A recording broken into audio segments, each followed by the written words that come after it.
Hey, it's Sherry to Sherry, and we're making lima beans in the Instapot with oven directions at the end. And no, they're not those jumping beans. A little bean humor.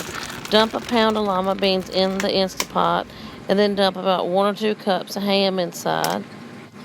The next step is to take two 32-ounce vegetable broth boxes and squeeze them into the Instapot. That does make 8 cups. Turn the little flap up on the box of veggie broth and it does squeeze into the Instapot quicker. Next, we're going to put a teaspoon of onion powder and then pepper to taste. You can kick it up with a little paprika for smoky flavor too, a fourth a teaspoon. Stir well.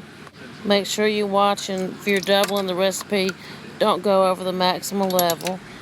And put a tablespoon of oil in. Close and lock the Instapot lid. Put it in sealing position. Another option, you could have put a bay leaf in. We're going to set it on manual pressure or pressure cook for 40 minutes. And I am using time delay on mine. Quick release after a natural pressure release of 10 to 15 minutes. The delay time is letting the beans soak, and I'm having them come out for dinner time. You can omit the delay time if you don't need it.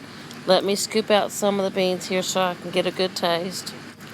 The beans taste really good with the ham. It's not overpowering with a small amount of ham in it. This is a nice one-pot dinner for your family, or you could add some vegetables on the side. Thank you for watching. Please like, share, and comment below. No soak method, lima beans, 4 cups of veggie broth in a Dutch oven. Bring to a boil and then turn low, simmer for 1 to 2 hours until tender.